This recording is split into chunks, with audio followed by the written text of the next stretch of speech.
예, 반갑습니다. 예, 3세션 사회를 맡은 중앙대학교 김누리라고 합니다. 예, 이렇게 아주 멋진 그 심포지움을 사회를 맡게 돼서 영광이라고 생각하고요. 3세션은 분단 상황에서의 중요와 인정, 독일 아일랜드, 양안관계라고 하니까 이건 중국인 것 같은데요.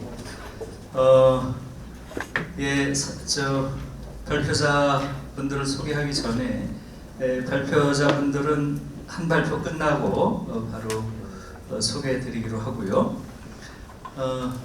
제가 이 분단 문제에 대해서 사회를 맡았기 때문에 한마디 말씀드리자면, 사실 어제 이제 제가 무슨 통일 문제 관련해서 차이나는 클래스인가요? 거기서 강연을 했는데 조금 느낀 바가 있어요. 제가 문재인 정부의 통일 정책에 대해서는 비교적 부드럽게, 그리고 트럼프 미국 대통령에 대해서는 비교적 강하게 비판을 했는데 전혀 나오지 않더라고요. 그래서 이것은 여전히 한국 방송이 좀 너무 기고 있구나, 이런 인상을 좀 받았고요. 아무튼 지금 문재인 정부의 그 정책이라는 것이 분단 문제 해결하는데 역시 얼마나 중요한 것인지, 이런 생각을 아마 지난 2년 반 동안의 한반도 소위 평화 프로세스를 보는 과정에서 모든 사람들이 가졌을 텐데요. 그래서 저는 어쨌든 다른 정책을 떠나서 문재인 대통령이라는 한 인물이 독일의 빌리 브란트처럼 좀 용기와 비전을 가지고 한반도 문제에 있어서 새로운 상황을 창출하는 그런 좀 혁신적인 사고를 가지고 용기 있게 그걸 추진하도록 우리가 어떻게 압박할 수 있을지, 저도 개인적으로는 여러 번 글을 썼지만 이분이 전혀 뭐 그런 게 보이지 않고요. 그래서 아무튼 이번 이런 모임이 문재인 정부에 대해서도 보다 좀 강단 있게 비전을 가지고 남북 정책을 추진해 나가는 그런 계기가 됐으면 좋겠습니다. 예, 그러면 제일 먼저 동서독 관계에서 상호주의의 의미와 실천, 그리고 시사점, 이 부분을 충남대학교의 김학성 교수님께서 20분이죠. 20분 동안 발표해 주시겠습니다. 예, 선생님 발표해 주시죠. 감사합니다. 시간이 없어서 인사의 말씀을 생략하겠습니다. 제가 오늘 발표할 것은 동서관계에서 상호주의가 어떻게 실천되느냐, 또 그것을 가지고 우리는 어떻게 이해하는 게 좋을 것인가 하는 주제를 가지고 말씀드리죠. 사실 우리에게는 독일 통일은 굉장히 모범적 사례로 비춰지고 있습니다. 근데 안타까운 건 항상 제가 어디 가서 이야기하든지 우린 독일 통일은 항상 결과론적으로 봅니다. 과정을 보지 않기 때문에 사실 그 상당히 창조적으로 활용할 수 있는 그런 기회를 굉장히 놓친다. 결과론적으로 보면 어떤 일이 벌어지냐? 독일하고 한반도의 분단 상황이 다르기 때문에 절대로 그 결과를 갖고 온 데서 성공적일 수 없습니다. 실제 우리는 많은 그것을 독일 과거 서독의 정책에서 많은 수 따왔지만 제대로 성공한 게 없어요. 그러니까 그 결과적으로 보면 안 됩니다. 항상 과정을 봐야 된다고 생각합니다. 오늘 주제인 상호주의라는 개념을 통해서 분단 시기의 동서독 관계를 되돌아보는 작업 자체가 아마 전 독일 통일을 과정으로 보는 하나의 이해하는 하나의 계기가 되지 않을까 생각합니다. 사실 상호주의란 말은 분단 시기 동서독 관계에서 그렇게 부각된 개념은 아니에요. 오히려 이 상호주의 개념은 우리 김대중 정부 때 협의체를 추진하는 과정에서 나타난 것이고 논란거리가 됐던 것이죠. 그래서 저는 오늘 이 독일 사례를 좀 이야기하기 전에 상호주의에 대한 개념에 좀 정리를 할까 합니다. 앞 세션도 상호주의 이야기가 나오는데 상호주의라는 말이 워낙 다양하게 쓰일 수 있기 때문에 그렇습니다. 일반적으로 상호주의는 개인이든 국가든 단체든 행위자들 사이에 합리적이고 적절한 이익 또는 손해의 교환 행위 방식으로 이해될 수 있습니다. 근데 보통 우리는 일상적으로 상호주의라는 것이 give and take, 특히 현장에서 주고받는 그런 식으로 이해하는 경우가 있습니다. 그러나 이러한 방식만 상호주의에 있는 것이 아니고 굉장히 다양합니다. 동시에 일어나지 않는 상호주의도 있을 수 있고 또 똑같은 가치가 등가적인 것이냐 아니냐에 대한 기준도 애매할 수 있는 서로의 교환이 있기 때문에 상호주의는 상당히 다양해질 수밖에 없습니다. 사실 이러한 다양한 상호주의는 여러 상호주의에 대한 이해가 여러 개 있다는 사실은 이론적으로 보면은 상호주의에 대한 판단 기준이나 행위에 대한 평가 이런 것들이 달라질 수 있고 이 달라진 건 사실은 사회를 바라보는 관점, 소위 이론에 따라서 달라질 수 있다는 것입니다. 사실 뭐 좀 어려운 이야기입니다만 뭐 공부하는 사람들은 이제 이론을 메타 이론이라는 게 있고 이론들을 분류하는 방법들이 있습니다. 여러 사회 이론들 또는 정치 이론도 있고 사회과학 이론인데 오늘은 제가 이제 그 메타 이론 중에서 마치와 올슨이라는 두 이제 제도주의자의 그 분류법을 가지고 빌려와서 좀 이제 상호주의를 어떻게 이해할 수 있는가 한번 소개를 합니다. 그림 1을 보시면 두 가지의 기준을 가지고 이 네 가지의 결과가 나오는 다이아드라는 게 있습니다. 근데 한 기준은 뭐냐면 행위의 논리입니다. 보통 사회 과학에서 이론들은 보통 행위를 따질 때 크게 두 가지로 분류할 수 있다고 합니다. 결과주의 논리, 하나는 적합성의 논리라고 합니다. 결과주의 논리라는 것은 뭐냐면 어떤 특정한 선호나 이익추구를 합리적 행위를 하는데 이익추구를 하는 데 있어서 합리적 행위에 초점을 맞추는 것입니다. 그러니까 어떤 사람이나 집단이나 국가가 행위를 한다면 그거는 합리적인 판단에 이익을 추구하는 합리적, 그러니까 코스트 베네핏이죠. 그런 쪽에 전략적 행위가 되는데 이런 것에 초점을 맞춰서 어떤 행위자의 행위를 이해하는 방법이고 또 다른 하나는 대비되는 건데 적합성의 논리입니다. 이거는 행위를 결정하는 정체성 또는 규칙에 기반. 이 사람 내가 어떤 행위를 할 때 그냥 이익만 추구하는 게 아니라 사실은 내가 우리 사회에서 옳다, 정의롭다, 윤리적이다 생각하는 그것에 따라서 행위를 하게 된다는 거예요. 이걸 적합성의 논리라고 합니다. 그 한쪽에 두 개 나누는 기준이고 또 하나는 역사를 바라봅니다. 이제 우리가 살아온 시간적인 문제인데 과거부터 오늘까지 오늘에서 미래를 갈 때 역사가 항상 효율적으로 진행되느냐 아니면 비효율적으로 진행되느냐 문제인데 역사의 효율성이라는 부분은 뭐냐면 외부로부터 주어진 이익이나 자원에 의해서 형성된 균형이라는 것은 보통 합의를 이야기할 때 학술적, 과학사회학적으로 균형이라는 말을 쓰는데 합의가 이루어집니다. 또 시장에서 가격이 형성되고 균형을 이루는 겁니다. 이런 것들이 그걸 향해서 모든 일들이 다 빠르게 진행되어 나간다 할 때 우리 역사가 효율적이다라고 가정하고 어떤 이론을 개정합니다. 근데 모든 일이 그런 건 아니고 역사는 비효율적이라고 생각하는 것도 있습니다. 그러니까 이 균형이라는 게 한 가지 균형을 나가는 게 아니라 여러 가지 균형이 있을 수 있고 또 위기라는 것도 아까 적합성의 논리에서 보듯이 하나의 주어진 이익이 아니고 어떤 집단이 생각하는 정체성에 따라서 이익의 기준이 달라질 수 있다는 것이죠. 그런 것들이 서로 섞이면서 어떤 사회의 변화라는 것이 미로를 따라가듯이 한 방향으로 쭉 가는 게 아니라 미로를 따라서 굉장히 혼란스럽게 나올 수 있다는 겁니다. 이 두 가지 기준을 가지고 보면 네 가지의 가능성이 나타나는데 저는 오늘 이 메타 이론을 설명하는 것이 아니기 때문에 이 중에서 두 가지 제일 왼쪽 위에 있는 것, 아래쪽 밑에 있는 두 가지의 범주의 이론들을 좀 대비시켜서 설명하려고 합니다. 하나는 기능적 합리성의 범주고 또 하나는 역사전적 제도주의라는 것입니다. 이게 상당히 극명한 상호주의적 방식에 대한 극명한 차이점을 보이기 때문에 그렇습니다. 기능적 합리성 이론에서는 사실은 우리가 게임 이론이라는 거 많이 들어보시죠. 제수의 딜레마라든가 급정의 게임이라든가 이런 전략적 행위를 할 때 어떤 결과가 나오느냐 이런 걸 할 때 보는데 보통 이 합리적인 이론들은 보통 기본적으로 tit-for-tat, 눈에 눈, 이엔 이긴 대상호주의를 생각합니다. 즉각적이고 바로 주고받고 합니다. 근데 이런 경우는 사실 신뢰가 없는 경우에 발생하는 겁니다. 여러분 백화점이나 어떤 마트에 가면은 정가표가 붙어있고 이렇기 때문에 이미 제도적으로 뭔가 있지만 그렇지 않고 장터에 가면 시골 장터에 가면은 예상이라는 게 불가능하잖아요. 카드도 불가능해요. 경찰로 물건을 주고받고 하는 거예요. 이럴 때 신뢰가 없기 때문에 나는 거거든요. 이럴 때는 눈에 이 교환이 일어날 수밖에 없는 겁니다. 근데 실제로 현실에서는 완전히 신뢰가 없는 경우가 드물어요. 어떤 형태든 규범이 있고 제도가 있고 사회에서는. 그래서 이 사실 주고받기의 방식은 상당히 미묘하게 다양한 방식들이 이루어져 있습니다. 카드를 살 수도 있고, 쓸 수도 있고, 그다음에 뭐 외상도 할 수 있고, 뭐 이런 것들.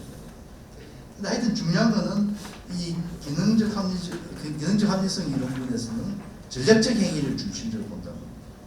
이에 비해서 역사전적 제도주의에서는 행위자의 모든 행위가 전략적 계산만으로 이루어질 수 없기 때문에 그 기제에 작용하는 문화나 규범 같은 구조의 역량에 초점을 맞추고 있습니다. 사실 전략적 행위를 위해서는 이익이라고 생각해야 되는데 이 이익을 결정하는 것이 뭐냐는 것은 규범이나 문화에 의해서 또는 정체성에 의해서 결정된다는 것이죠. 그래서 어떠한 문화나 정체성을 갖느냐에 따라서 상호성, 상호주의라는 것이 달라질 수 있습니다. 그래서 상호주의라는 단지 이익의 극대화를 추구하는 수단만 한 것이 아니라 사회적으로 통용되는 규범에 적합한지 여부와 항상 연결되어 있기 때문에 결과보다는 굉장히 과정지향적인 성격입니다. 오늘 독일 사례 발표에서도 이러한 서독의 과거, 주로 동서관계의 서독의 입장에서 볼 건데 서독의 상호주의적 접근 방식이 처음에 신뢰가 없었을 때 대결, 냉진적 대결이 부정적이었을 때 기능적 합리성의 관점을 주로 하다가 이게 시간이 지나면서 어떤 계기들이 있어서 역사전적 제도주의 관점으로 변했음을 저는 보여드리려고 합니다. 그리고 이러한 관점이 어떻게 발생했으며 그리고 그러한 변화가 구체적으로 어떤 모습으로 전개되는지 저는 이걸 중심으로 해서 분단 시기의 동서관계를 이야기했지 생각합니다. 제가 했는 3절과 4절을 이제 실천과 그것에 대한 해석으로 나눴는데 발표 시간을 밝히기 위해서 두 개를 같이 묶어서 좀 말씀드립니다. 사실 이 우리나라에서는 독일 통일에 대해서 관심이 굉장히 많은 것 같지만 사실은 결과주의적인 측면만 보이기 때문에 실제로 독일이 분단 시기에 어땠고 서독은 어땠고 동독은 어땠고 해서 구체적으로 아는 분이 한국에서 몇 분 안 될 겁니다. 전문가라는 사람들 외에 제대로 아는 사람이 별로 없어요. 우리는 독일이 아직도 굉장히 먼 나라입니다. 저도 독일에서 공부했지만은 동문학이나 독일에 대한 역사나 정치학이나 이런 거 하는 사람들 정도만 독일을 좀 이해하고 있고 나머지 일반 사람들은 독일이 그렇게 많은 이야기를 하고 있지만 또 독일이 굉장히 가까운 나라같이 들리지만은 독일이 어떠한 나라는 잘 몰라요. 그래서 사실 독일 사례를 설명하기가 굉장히 어려워요. 짧은 시간에. 그래서 혹시 이해가 안 가면 다음에 혹시 독일에 관련된 역사나 분단 시기 역사책을 한번 좀 읽어보시면 나중에 충분히 이해하실 수 있을 겁니다. 사실 독일은 동서독 정부는 우리보다 1년 넘게 1949년에 정부를 수립합니다. 각각 분리해서 우리와 비슷한 방식이에요. 근데 동서독이 서로 대화하고 서로를 인정하게 되는 정부간 공식 인정은 1972년에서 출발합니다. 물론 대화는 70년부터 시작합니다만 그게 기본조약이라는 겁니다. 우리 남북 기본합의서가 동서독 기본조약을 그대로 벤치마킹했을 때도 과언이 아닙니다. 그걸 보시면은. 근데 70년대 이전에 동서독 정부가 직접적 대화는 하지 않지만 좀 애매한 게 있어요. 왜냐하면 분단 시기 전에 이 독일은 패전국이었기 때문에 사강국에서 점령돼 있어요. 이들 점령된 지역 간에 교류가 있었어요. 사강국이 그 지역 존인데 각 존 간에 경제적이든 인적 교류를 허용했어요. 그 규칙이 있었습니다. 그게 동서독 정부가 수립된 이후에도 계속 나름대로 지속될 수 있었어요. 그거는 서독은 동독을 국가로 인정하지 않기 때문에 그 협상을 할 때는 민간을 내세우고 동독은 국가 정부가 나서서 협상을 해서 항상 협정들이 맺어졌습니다. 그래서 거의 1961년 베를린 장벽이 생겼을 때 몇 개월을 제외하고는 동서독 간에는 끊임없는 인적 물적 교류가 있습니다. 50년대에도 냉전이 한창일 때도 50년도 동독의 주민이 연 한 60만, 70만 정도가 서독을 방문했고 서독에서는 한 270만이 동독을 방문합니다. 통일될 당시에 서독 인구가 6천만이고 동독 인구가 1,800만 정도 좀 못했습니다. 우리 인구보다 조금 많은 편이었죠. 그런데 이때만 이렇게 많은 사람들이 왔다 갔다 할 정도면 어느 정도 교류 협력이 있었는지 아시겠죠? 근데 이 당시만 해도 1950년대만 해도 정치적으로는 체제의 경쟁을 계속했습니다. 그래서 이 상호관계는 물론 아까 말한 인적 물적 교류에서는 정확하게 자기들이 약속을 해서 물건이 어떻게 하고 하는 방식들이 다 이야기됐습니다. 하는 제도가 있댔죠. 그러나 새로운 어떤 것을 정치적인 차원의 대화는 전혀 할 수가 없었던 겁니다. 그래서 이들 간의 관계는 사실상 어떻게 보면은 굉장히 이 기능적 합리주의자들이 생각하는 그런 형태의 상호주의가 이루어졌던 것입니다. 근데 1961년에 이런 상황이 좀 변하기 시작합니다. 1961년에 베를린 장벽이 생깁니다. 물론 동독에 베를린 장벽을 쌓은 이유는 동독 사람들이 다 수도로 탈출할까 싶어서. 베를린이라는 곳은 원래 동독 지역에 있던 곳입니다. 수도도 사등분했기 때문에. 그래서 동독 사람들이 베를린에 와서 베를린 장벽 이전에 동서베를린은 항상 자유방대를 했었어요. 그러니까 거기서 서도가 도망가니까 장벽을 쌓아 사람이 못 가게 만든 거죠. 근데 이 동독의 의도뿐만 아니라 소련이 그게 가세를 합니다. 소련은 당시에 냉전 시기가 한창 가열되면서 아직 미소 간의 진영 간의 대결이 좀 불안한 그런 상황이었습니다. 국제정치적으로. 그래서 제일 이 미소 간의 냉전에서 가장 약한 고리가 그 어중간한 국제법 정치로 베를린이었습니다. 물론 한국 전쟁 이후의 이야기입니다. 몇 번이나 베를린 공세를 하고 있는 적이 있습니다. 근데 1961년에 그 문제가 발생하면서 문제는 서독 사람들은 이 문제를 베를린 장벽 문제를 미국이나 서방의 동맹들이 해결해 줄 거라고 했어요. 압박을 가했어요.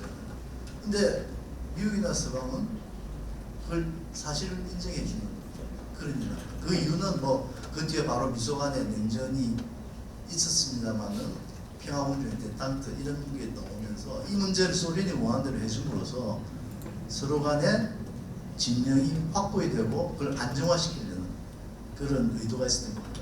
이걸 통해서 서독 사람들이 생각했던 것은 우리가 패전이고 냉전이고 그리고 이에 의해서 분단되었고 우리의 힘으로 통일하는 것은 불가능하다고 생각합니다. 그걸 여실히 깨달은 겁니다. 우리의 힘은 이제 통일은 안 돼. 미소 진영 간에 있는 한 이 사람들이 화해하지 않는 한 통일은 안 돼. 그렇게 생각합니다. 그래서 베를린 장벽이 서독 사람들에게 통일이라는 것을 포기하게 만드는 중요한 얘기입니다. 우리야 뭐 6.25 전쟁 있고 이산 가지고 이게 우리한테는 엄청 큰 일이고 그런 일은 서독에 독일에는 없었거든요. 근데 베를린 장벽은 그만큼 큰 충격을 줬던 겁니다. 그 이후에 그러니까 베를린 장벽이 무너진 이후에도 서독의 정치인이나 일반 사람들은 통일은 당분간 되지 않아 이렇게 할 수 있었습니다. 그래서 서독에서는 통일이라는 주제가 거의 이야기되지 않아요. 거의 잊혀지다시피 했는. 그러니까 통일이라는 것을 물론 기본도 헌법에는 통일이라는 말이 나와요. 이야기는 하지만 자기들의 생에 이룰 수 있는 것을 생각하지 않았다는 거죠. 1961년 베를린 장벽 이후에 사실은 자기들이 통일이라는 문제를 더 이상 이야기하지 않았다는 것은 아까 역사의 효율성 문제를 따질 때 있어서 시간적으로 통일이라는 하나의 목표를 해서 모든 것이 달려갈 것이다. 자기들이 그것을 위해서 어떤 일을 해서 이루어질 것이라 생각하지 않는다는 데서 역사의 비효율성이 작동하기 시작합니다. 독일에서의 사건이라고 볼 수가 있습니다. 그 대신 그러면 서독사는 어떻게 했냐? 자, 통일은 힘들다면은 우리는 현재로서 불가능한 통일을 갈구하기보다는 분단으로 인한 민족적 고통을 감수하는 데 노력을 기울여야 됩니다.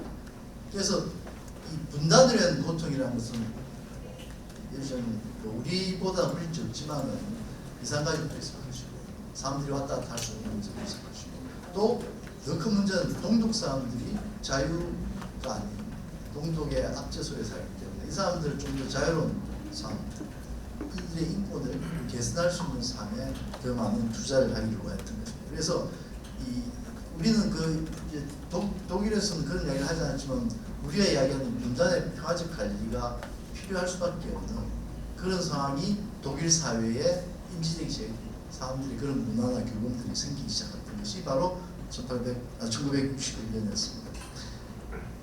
이러한 사건들은 결국은 동서독 관계에서의 이 교환 행위라는 것을 좀 다르게 보게 됩니다.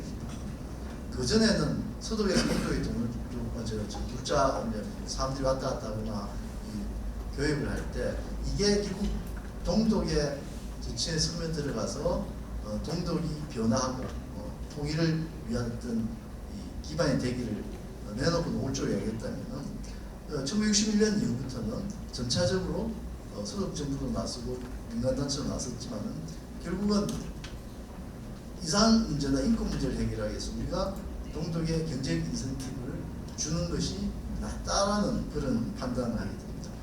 그 이야기는 우리가 상호주의 이야기를 참 많이 이야기하고 이슈 간 연결한 이슈 링키지라는 말인데 다른 이슈들 사이에 예를 들면 우리나라의 상황을 보면 뭐 비료나 이런 것 쌀 이런 것들 주면서 이산가족을 만나게 한다. 서로 다른 이슈거든요. 이런 이슈 간 연계가 이 당시 61년부터 본격적으로 시작됩니다. 그러니까 우리가 많이 알려진 정치범 석방들의 프라이카우프도 일종의 그런 것들이라고 볼 수 있습니다. 뿐만 아니라 모아들의 교환도 그런 것들이었죠. 그런 것들이 60년대에 시작되고 70년, 69년에 브란트 정부가 들어서면서 우리가 잘 아는 신동방정책 그리고 새로운 독일 정책이 추진됩니다. 이러면서 이슈와 연계 방식은 더 보편화됩니다. 사실 우리 햇볕 정책이나 우리가 그 이후에 대북 정책을 하면서 대북 지원이나 했던 모든 부분은 사실 이런 60년대에 서독했던 것, 70년대에 서독했던 것을 벤치마킹입니다.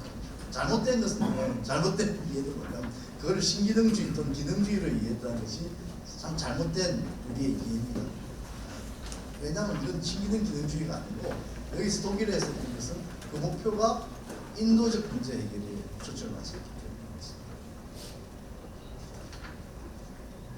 때문입니다. 아 그래요? 잘 안 들립니까? 죄송합니다. 자 이러한 문제는 사실 1980년 초반에 보수당이 김인년인데 보수 정권이 서독에서 정권 교체가 됩니다. 그때도 사실은 브란트했던 정책을 계속 추진합니다. 그런데 이게 아이러니가 뭐냐면은 물론 기민당이 한 건 아니면 기사당이라고 같이 자매정당이 있는데 1972년에 동수기본조약 정관계 정산을 했을 때 위헌소송까지 냈었습니다. 보수당에서. 그런데 그 정당들이 80년대 들어와서 동독 측에 현금 차관을 합니다. 이건 과거에 현금 차관 같은 거 없었어요.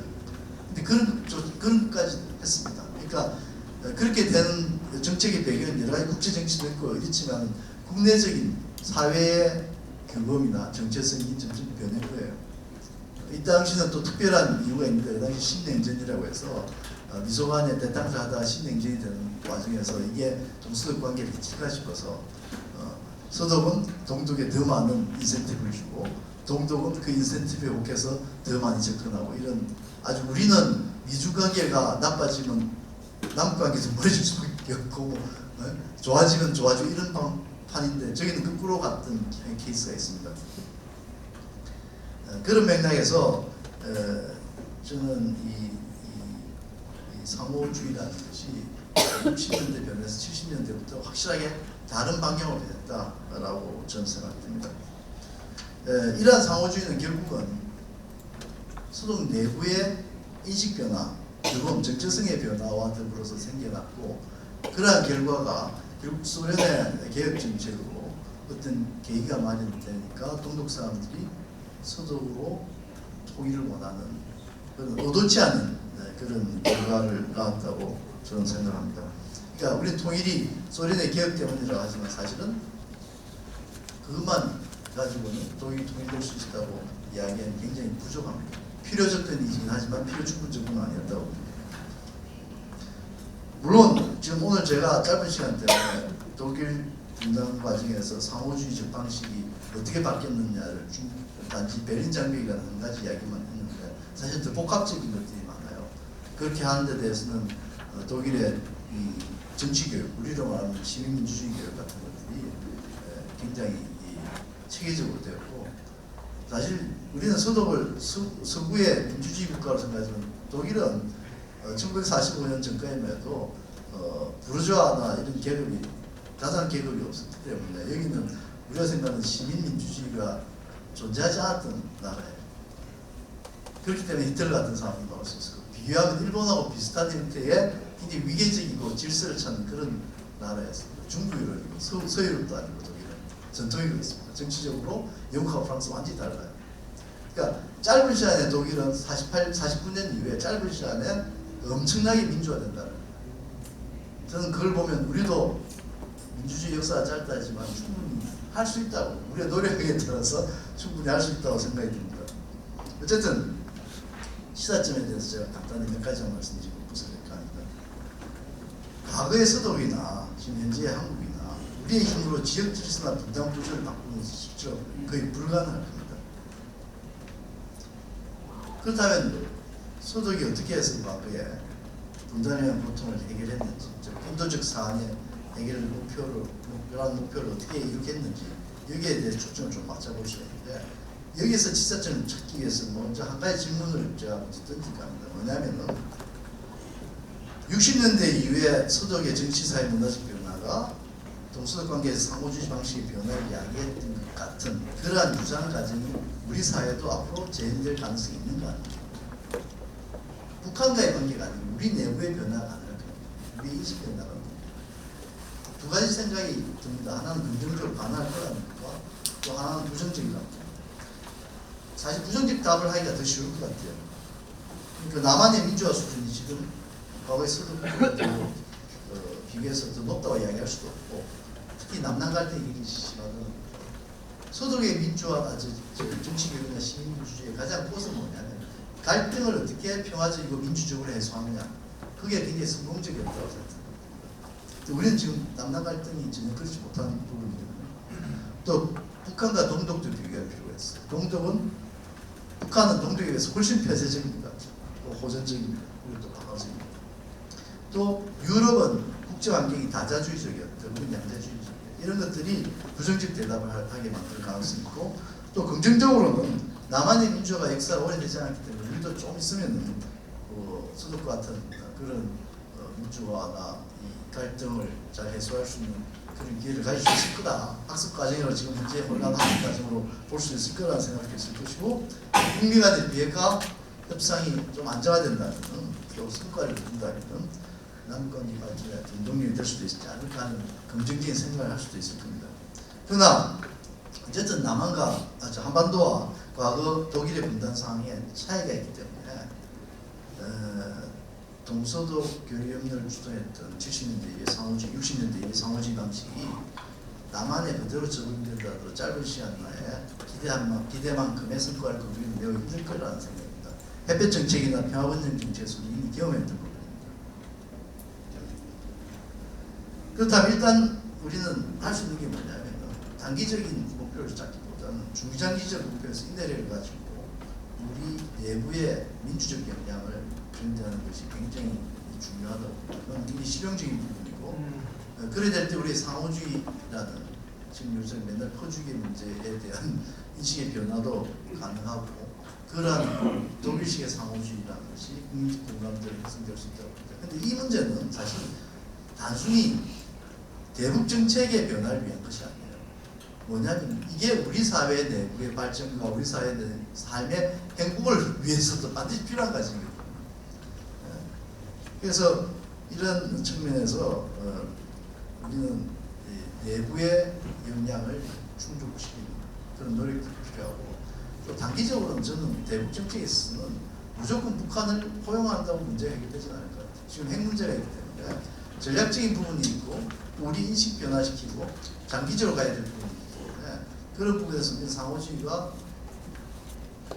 아까 말씀드린 60년대, 70년대의 독일 같은 그런 상호주의만이 영상은 아니라고 봐요. 핵이라는 문제가 있고 전략적인 문제이기 때문에.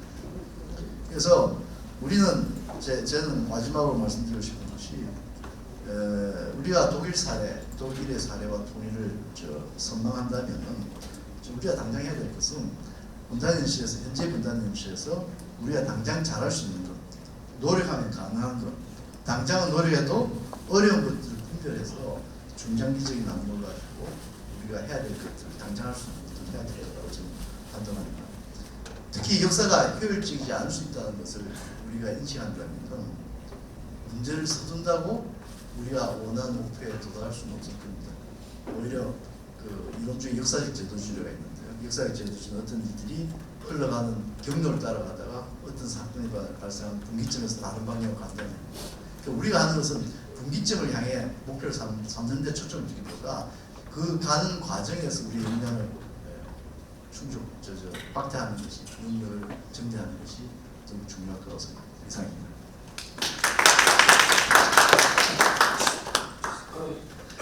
예, 수고하셨습니다. 토론은 이따 종합적으로 하는 것이 맞지요? 지금 이전에도 그렇게 한 것 같고요. 바로 개인적인 수준에서 토론한 게 아니고요. 그러면 이어서 바로 세 분 발표를 다 듣고 종합적으로 토론을 하도록 하겠습니다. 예, 얼스터 북아일랜드의 얼스터 대학교의 폴 아서 교수께서 아일랜드 평화 프로세스 신뢰의 문제란 주제로 발표를 해주시겠습니다. 예, please. Thank you. I first want to thank the organisers for inviting me here. In the past number of years I've gone to quite a few places because people seem to want to learn about the Irish peace process on the assumption that it is a success. I have some doubts about that. But the one advantage it has is that, you know, you can look at it on the life cycle of conflict that at the beginning, middle and now it seems an end. That peace has arrived in Ireland since 1998. Each year we have a peace monitoring body, and for the year 2018 there are only 2 conflict-related deaths, which is as good a negative peace as you can hope to get. Now, coming to the Korean Peninsula, there is a simple question with a very simple answer. What does the Korean Peninsula and Ireland have in common? And the simple answer is one word: partition.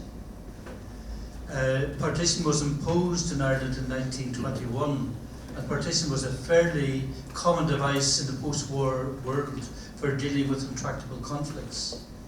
But partition was, if you like, a temporary device which didn't solve the problem. It imposed in Ireland a form of frozen violence. And once that frozen violence began to thaw, as it did from the late 1960s onwards, the problems that had been there at the beginning of the century and into the previous century were now back with a vengeance. What the difference was that the 2 sovereign governments, those in Dublin and those in London, had no proper understanding of what the problem was. And I'd like to quote from a namesake of mine when he speaks about finding solutions. Because what happened as soon as the conflict broke out, both Dublin and London blamed each other and they rushed to come up with solutions. And Brian Arthur says, having no cognitive framework about a conflict is perhaps better than having a wrong cognitive framework, which is what happens when you prematurely close in on an understanding. There are no correct understandings, but they're very bad ones. So what normally happens when conflict gets out of control is that people do rush for solutions. And one of the better books written in the early years of the conflict, written by an American political scientist, Richard Rose, a book he published in 1976, when he looked at possible solutions. And the conclusion he arrived at was a very pessimistic one. The problem is that there is no solution. The problem is that there's no solution. Now, for those of us who were living in that conflict, and those of us who were professionally social scientists, but also citizens, this is something which we couldn't accept, that there had to be a solution. But what we had to do was to divide problem from solution. You don't rush towards a solution until there's agreement on what the problem is. And in that respect, if you look at conflict, coming out of conflict, I would argue that it goes through 3 phases. First is the analysis of the problem, secondly the negotiation, and thirdly the implementation of that negotiated agreement. The Norwegian peace scholar Johan Galtung speaks about diagnosis, prognosis, and therapy. And therapy is a very important word here. That in fact, the implementation phase can often be, in many ways, the most difficult. If you look at the history of peace agreements, they are very fragile indeed. By the end of 10 years, no more than 5% look as if they're going to succeed. So peace agreements essentially are simply a particular step up to a plateau where when you've got some agreement on some fundamental problems, but all the other difficult problems then have to be dealt with in the implementation or the therapeutic. So we have had 20 years of peace, in inverted commas, but no positive peace. And that's really what I want to understand.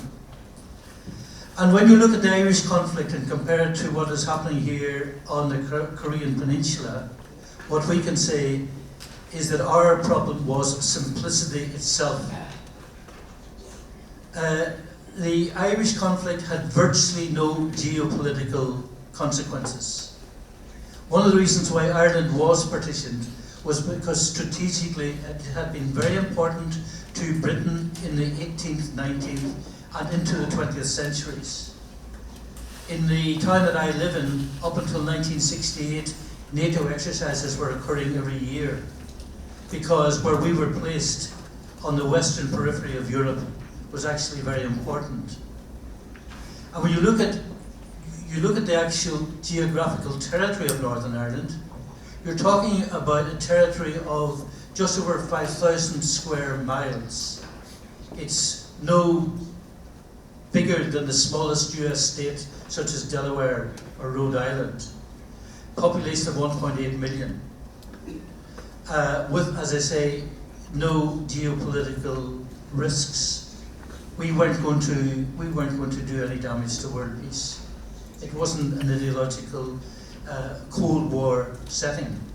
And in that respect, you would feel that we would find it very easy to come up with a solution. But of course we didn't. Because as part of the partition settlement, two things, as I say, happened. One was the imposition of frozen violence, where there was a very uneasy peace.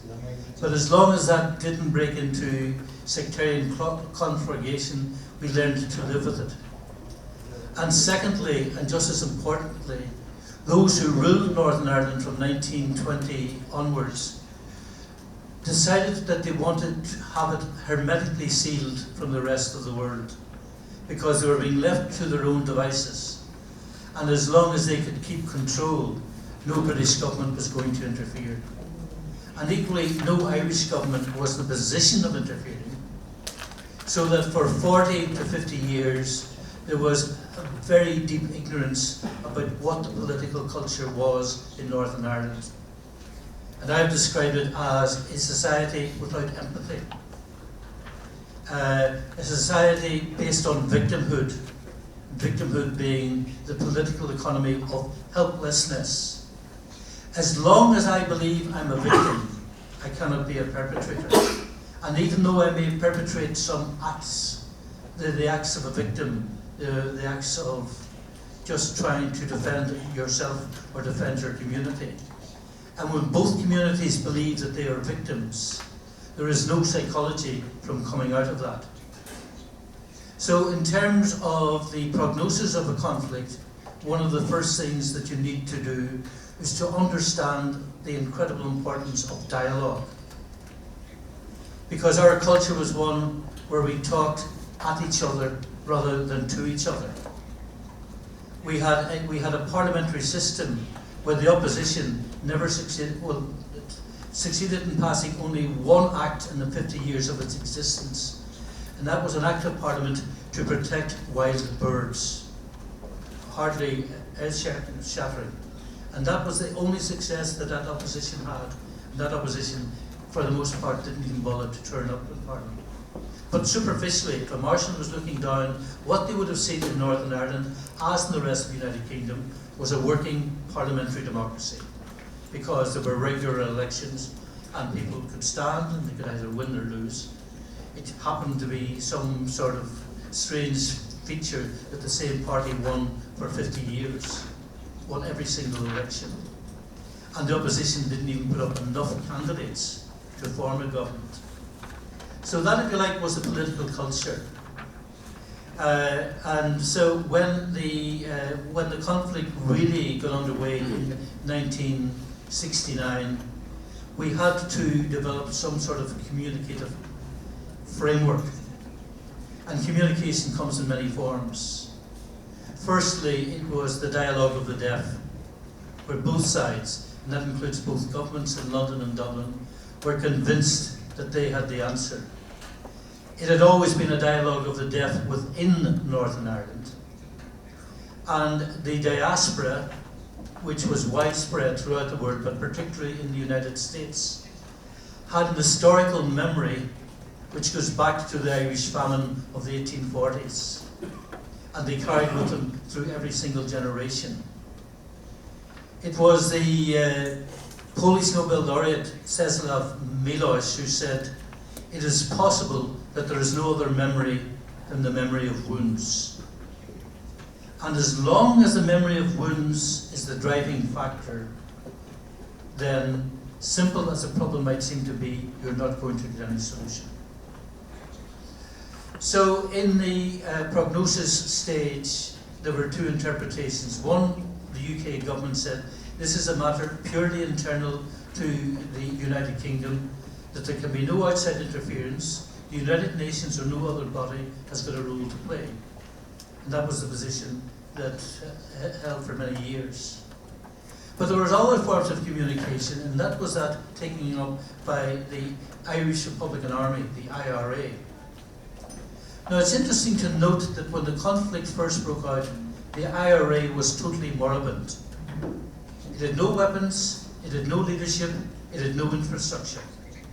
But within 12 months, it became the most successful paramilitary group in the Western world because it fell back on the memory of wounds. That attitude was what drove it forward. And it drove it forward with the sense that they were the defenders of their ghetto.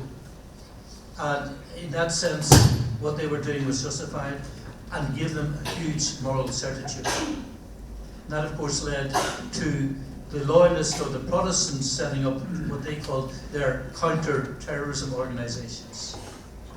Their justification was that we do not indulge in terrorism, we are countering the terrorism of the other side. Once they disappear, then we disappear. So in those circumstances, it became very difficult to break the cycle of violence, and it just became worse year after year.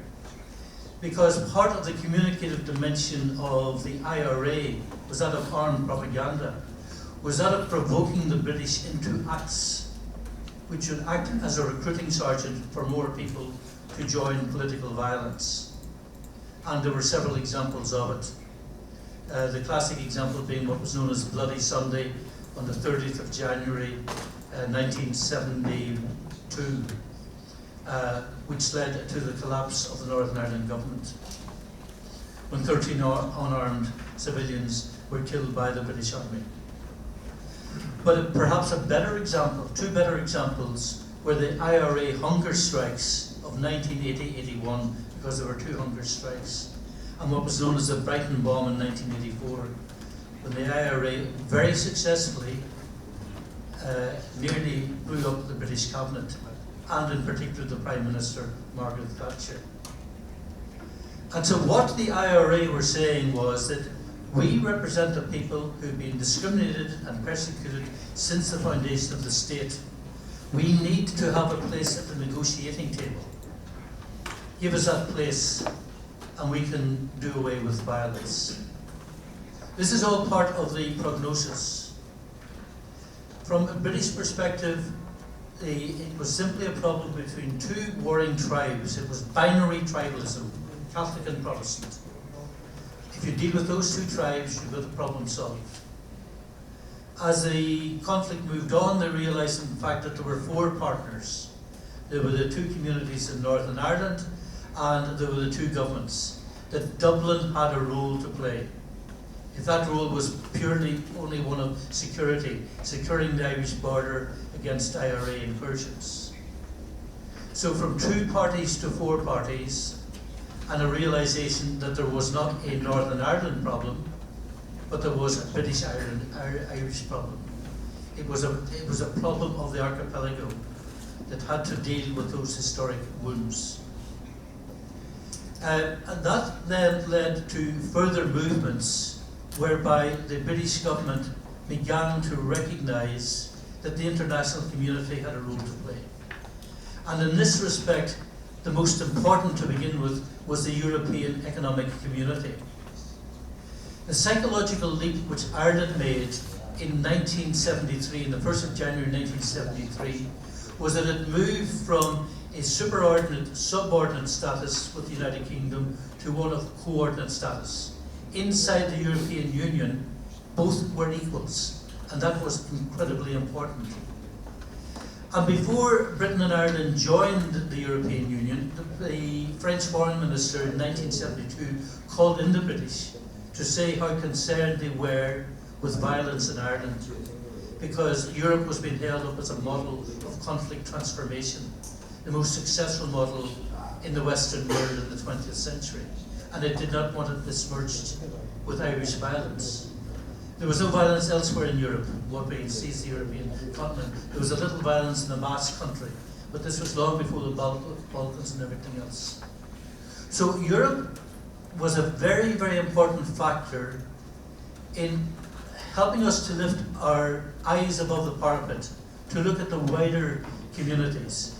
It was an arena whereby British and Irish officials, British and Irish politicians could meet in the margins to begin to talk privately about how to solve this problem. It was also a classic model of negotiated governance.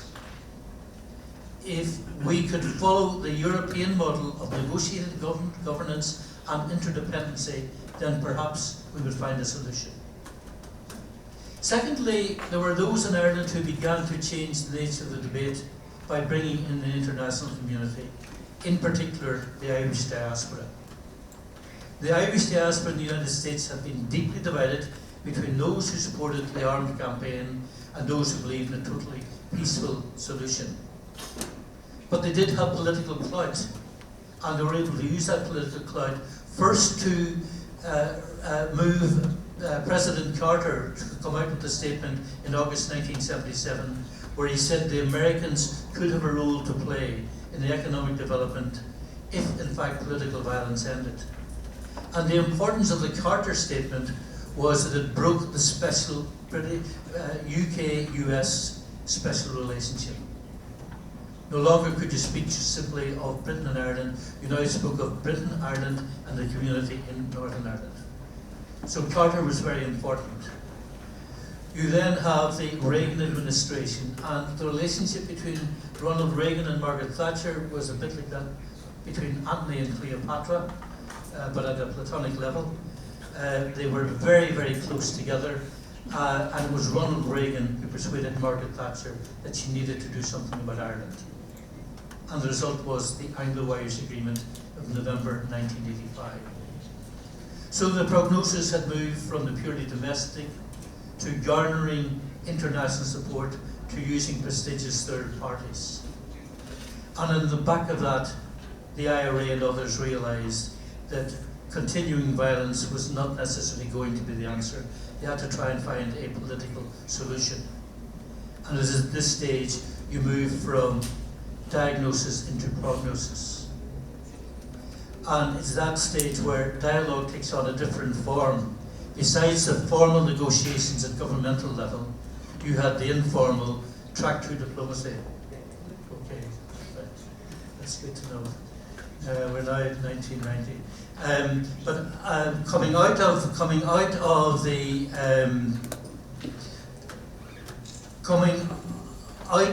the 1985 agreement, back channels were being established between the British government, the IRA, and the Irish government and the IRA.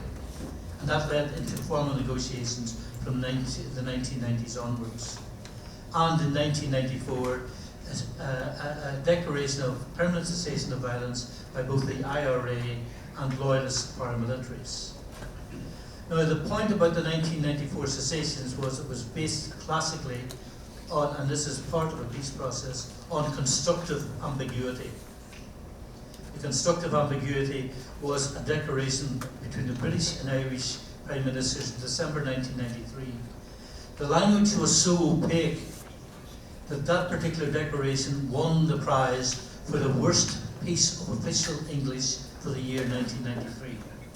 They had to come up with a form of words that no one could understand, or no one could properly decipher. But it had to be a form of words which would allow people to give up their guns. And so they did. And so you were now into formal negotiation, and the formal negotiations of allowing the IRA and other paramilitaries into negotiation was about decommissioning of weapons. All of that led to the 1998 agreement, which is seen as the beginning of the peace process. The beauty of the 1998 agreement was it moved us from the binary, because we could identify ourselves as British or Irish or both, as unionist or nationalist or other. And that was a huge release. We could now begin to think in terms of multiple identities. And we could remove ourselves from the competition surrounding victimhood. And so we went into the agreement in 1998, and we got to a position whereby any party could enter into government if they promised to use their best wishes to renounce violence, which meant that the political wing of the IRA was expected to make sure that Republican guns were moved within 2 years. Sinn Féin, the political wing, argued that in fact they were not the IRA, so they weren't responsible for what the IRA did. And as a consequence, it took until 2005 before we had proper decommissioning. In the meantime, we had many other forms of moving forward. We had the complete reform of policing. We had new human rights legislation. We had a more equitable jurisdiction. All of that helped us to move forward. But we still were in a position that through constructive ambiguity, while we could have some agreement at parliamentary level, there wasn't enough to move us in the direction of permanent cessation.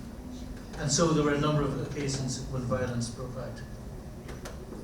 So I'm conscious that I have to finish. So what I want to say in terms of the therapeutic implementation stage, one of the things we don't pay enough attention to is the role of the arts in moving out of conflict.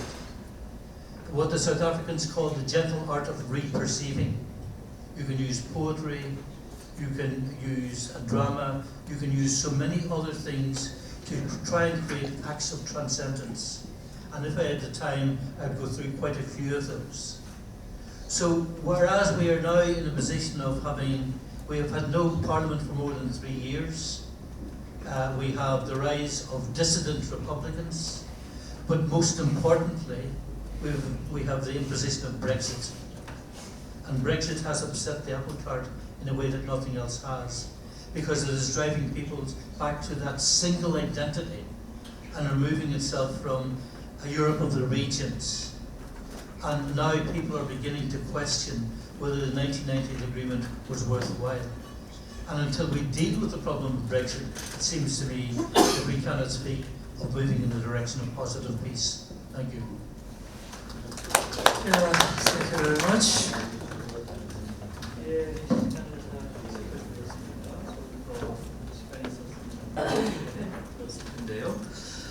예, 바로 이어서요.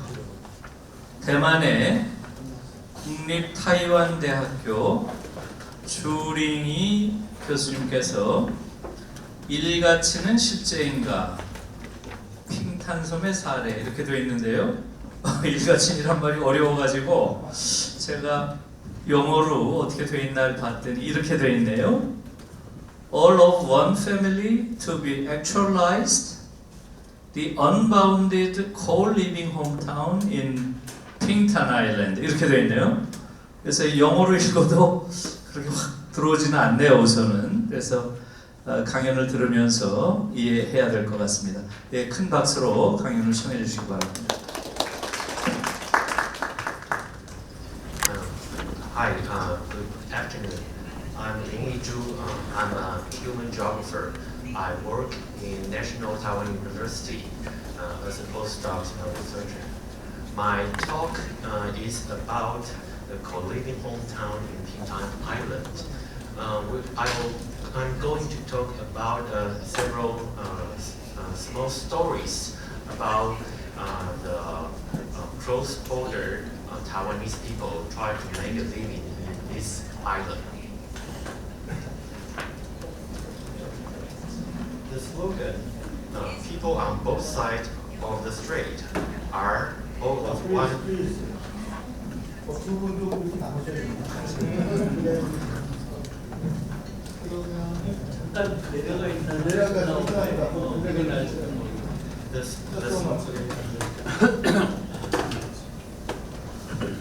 This slogan, people on both sides of the strait are all of one family, nowadays seems to become an ethics code to foster a friendly relationship between China and Taiwan.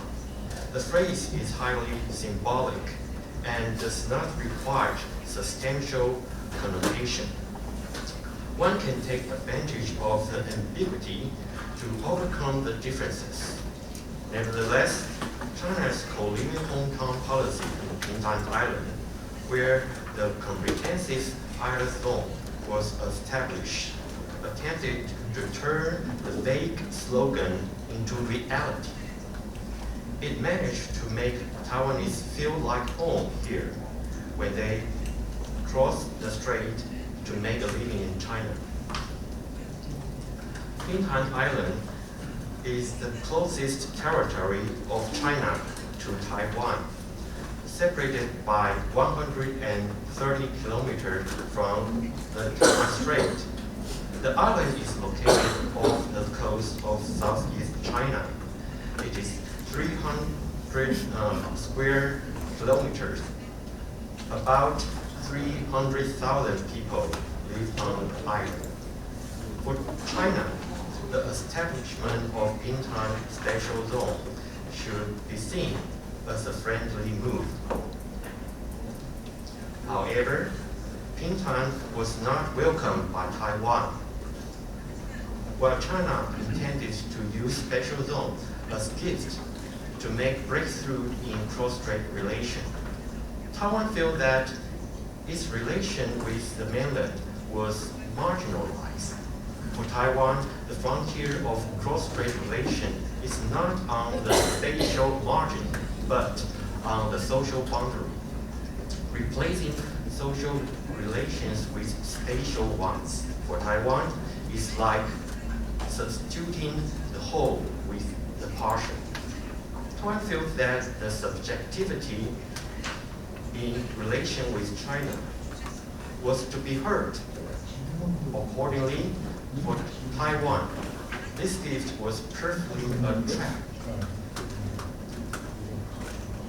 Unlike Taiwan's suspicion, China thought of the spatial zone not only spatially, but socially as well. The policy, co-living hometown, allows Taiwanese to jointly plan, develop, operate, manage, and benefit from Pintan. Not only Taiwanese were hired as public officials, but also Taiwanese systems were welcome to be introduced, tested, and implemented here. This policy would encourage the expansion of Taiwan's social boundaries to incorporate Pintan. Therefore, the overall strategies in Pintan can be seen as using the rebordering of space to activate the debordering of social boundaries. If the identities of China and Taiwan could be penetrate each other, in other words, the existing territorial borders would probably no longer divide the nation. what home is meant spatially need to be defined. Geographer Porteous claimed that home is the territorial core, as it located centrally within the various layers of spatial territory. To rehabilitate the body and mind between journeys of crossing multiple social borders. The belonging or crossing of social borders needs to be placed, transformed, and healed. Considering that social and spatial bordering to be entangled, home can be redefined with a differential degree of physical and mental comfort, in which spatial form comforts you more. It is more like home. It is to be noted that the territorializing of Korean hometown in Bintan was manipulated by the state. However, the crossing of a social border does not necessarily lead to the integration of identities. Taiwanese border crossers in Bintan may create a spatial form with physical and mental comfort through role-playing as well, instead of identity integration. Among different layers of home territorial life, I'm most curious about how Taiwanese take care of their bodies when they come to Bintan. A Taiwanese businessman, Dr. A, who was in charge of a Sino-Taiwanese joint venture, told me that during his 4-year stay in Bintan, I would rather take the medicines brought from Taiwan when I was a bit sick. If I feel extremely uncomfortable, I will go back to Taiwan to see a doctor. He returned to Taiwan once or twice a month for business or vacation, so he could disconnect his body from locality and reconnect to the medical network in Taiwan. In contrast, Mr. C only come back to Taiwan 2 or 3 times a year. He called himself a Taiwanese Bintan Islander. He was born in Taiwan, but his parents moved from Bintan to Taiwan during the Civil War in the late 1940s. Mr. C's family of 4 generations, including his mother, his sons, and his grandsons, lived in Bintan and almost regard Bintan as their home for years. Surprisingly, he told me that opening the door at my home, you will see all kinds of medicines brought from Taiwan. The reason why these Taiwanese border crossers in Bintan dislocate their body may be due to the poor medical environment on the island. However, similar stories occurred in Xiamen, one of the largest cities with the best hospitals in the southeast coast. A Taiwanese small business owner, Mr. D, who had been in Xiamen for more than 10 years. He told me a scary story. A Taiwanese friend got a nosebleed, so he went to the local hospital for help. The doctor looked at it and said, "Oh, it is very serious. The brain fluid is flowing out. Look, nosebleed can even be diagnosed as brain fluid leakage. How do you trust a local hospital?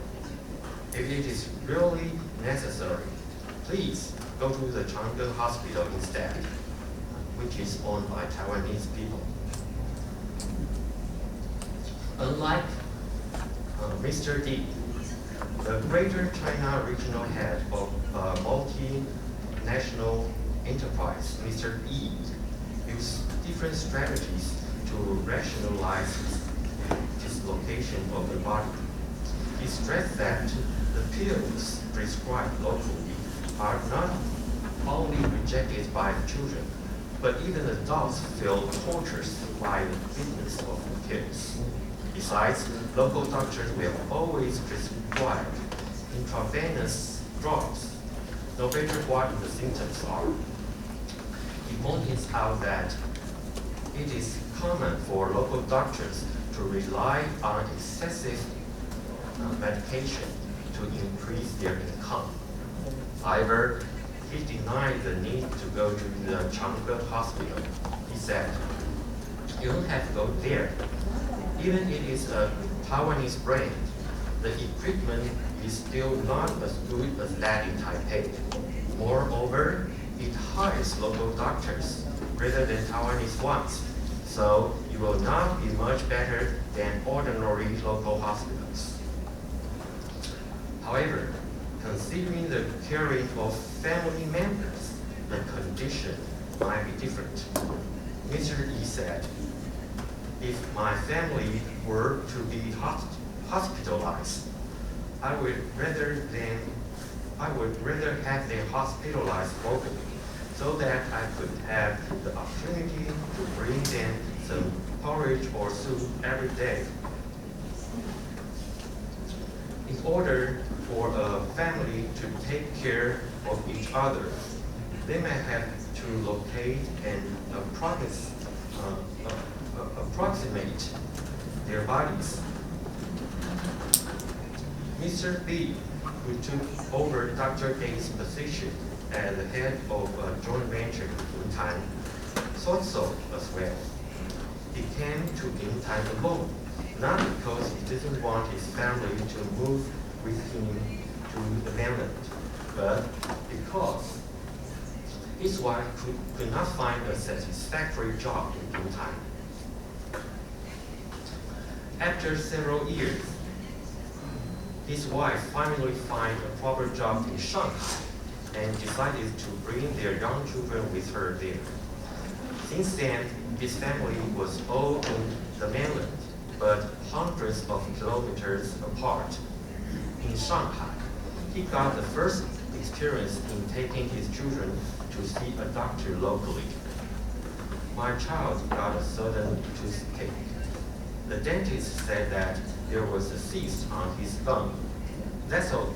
No surgery, no medicine. It cost me 500 RMB," he said. He went on to say, "So, if you are not in an emergency, just go back to Taipei." Mr. B's Shanghai story reveals the dynamics of territorializing home. It was the caring of his child that triggers the willingness to seek medical treatment locally. Since Mr. B chose the expensive Taiwan brand hospital instead of ordinary local ones, it means that the Taiwanese element was sometimes utilized to connect their minds and bodies to the locality, rather than as usual to lure them back to Taiwan. While the practice of pairing made family members adhesive to each other, the proximity of the Taiwanese element could either locate, dislocate, or even separate a family. Mr. B's home is unbounded. As the spatial form of his home could be re-territorialized as a Yintan, Shanghai, Taipei network. At the moment, a translocal body network in ordering could be regarded as home. Since the Taiwan element is like an access code to the territorialized social spatial borders and to the territorializing home, the relationship attached to it could possibly penetrate home as well. the interrupted experiment of transplanting Taiwan's national health insurance system, NHI, to Bintang faced such problems. If it were to have succeeded, not only the Taiwanese border crossers would be more comfortable to locate their minds and body here, but also the Bintang Islanders could be benefited from the more regulated healthcare system. The Taiwanese expert, Mr. F, was hired in Bintang to serve as a vice superintendent of the municipal hospital. He was in charge of institutional reform. One of the most important tasks assigned to him was to find a way to make Taiwan's NHI card applicable in his hospital. If the hospital were to incorporate this system, the NHI administration would not only evaluate and grade the hospital, but would also inspect and assess all the doctor's treatment, medication, and the use of medical materials. The reform seems complicated. However, a former general manager of Taiwan NHI administration judged that the problem is not technical, but political. For Bintang cadres, they knew that it was highly political risk to be regulated by Taiwan authority, but they still chose to navigate troubled water. In Taiwan, the issue was even more controversial. Those who oppose the extension of the NHI system to the mainland advocate a more rigorous examination of the eligibility of border crossers to continually enjoy the benefits of NHI. They claimed bringing politics back in to enforce the citizenship order for NHI was for state building. However, to extend the NHI to the mainland, which means to evaluate, assess, and inspect them, was also about state building. So my argument is that the NHI system is not so much about state politics, but about the politics of social, cultural ordering. Home, even as a territorial core, cannot evade the penetration of the politics of border. Here's my conclusion. My contention is that Bintang is not taken as a strategy for China to marginalize cross-strait relation. Bintang is chosen as the experimental site where the identities of Taiwanese and Chinese can be reimagined and realigned to materialize all of one family. Bintang's co-living hometown policy can be seen as a gift, not of profits, but of recognition and admiration, for it adopts Taiwan's way of living as the way of co-living. China welcomes Taiwan's border extending to and incorporate with the territorialized Bintang. China regards the special zones as a gift to Taiwan and expects Taiwan to recognize all of one family as a return. This expectation is lost. The loss is not because the expectation is too high or not specific enough, but because the nature of territory is too contested and uncertain. Just the opposite of what it looks like. Uncertainty always looks like scams, even though the giver might not mean it. That's my talk. Thank you for your listening. 예, thank you very much. 예, 시간을 6시로 딱 정확하게 맞춰달라고 지금 하니까요. 지금 세 분이 이제 지정 토론을 해주실 텐데요. 한 7분 정도 7분 정도 하면은 37이 20일 한 20여 분 될 것 같고요. 그래도 플로어에서 우리가 질문을 받아야 될 것 같으니까 한 7분 정도에 맞춰 주셔야 될 것 같습니다. 첫 번째, 김학성 교수님의 동서독 관계에서 상호주의의 의미와 실천, 이 부분에 대해서 정형곤 대외경제정책연구원 교수님께서 토론을 해주시겠습니다. 예, 시작해 주시죠. 예, 박수 부탁드립니다. 네, 너무 반갑습니다. 김학성 교수님께서 훌륭하게 발표를 해주셨는데요. 들으신 것처럼 동서독 관계를 상호주의적 관점에서 설명을 해주셨습니다. 말씀 들으신 것처럼 우리 사회에서도 이 상호주의 관련해서 상당히 많은 정치적 논쟁이 있었습니다. 김대중 시절 그리고 노무현 대통령 시절 등가성이 비등가성이 그리고 상호주의에서도 여러 가지 그 형용사가 많이 붙었죠. 포괄적 상호주의, 전략적 상호주의 이렇게 많은 논쟁들이 있었었는데 동서독 간에는 이런 상호주의가 우리 김학성 교수님 말씀하신 것처럼 그렇게 많이 부각되지는 않았던 것 같아요. 그건 아마도 정치적 상황이 우리하고 상당히 달라기 때문이 아닐까 싶습니다. 왜냐하면 우리 이제 전쟁을 겪었고 동서독은 그 포츠담 그 합의에서도 협정에서도 사실 이제 분단은 됐지만 경제적 교류를 계속 해왔었거든요. 자연스럽게 교류하고 내가 내 친척에게 뭔가를 보내는 것 자체가 워낙 자유로웠기 때문에 그 동독에 대해서 뭔가 지원하는 것에 대해서 그렇게 인색하지는 않았던 것 같습니다. 그리고 제가 조금 이따 좀 설명을 더 드리겠습니다만 서독에서 동독으로 지원한 그 규모를 보게 되면 정부가 실질적으로 뭔가 반대급부를 하고 바꾸서 이 지원한 건 얼마 되지 않습니다. 14%, 15% 정도 되고요. 개인이 그 동독 주민들에게 지불을 하거나 내지는 지원했던 것이 거의 한 65%니까 개인 주도의 지원이었습니다. 그렇기 때문에 이 상호주의 관련해서는 우리하고 이 환경 자체가 워낙 다르지 않을까라는 해봅니다. 상호주의 관련해서 이제 국제 정치 이론으로 설명을 잘 해주셨는데요. 개인 간의 관계도 그렇고 국가 간의 관계도 그렇고 이 상호주의의 어떤 그 수준이나 질이라고 하는 것은 상대방이 어떻게 거기에 대응하느냐에 달려 있는 것이죠.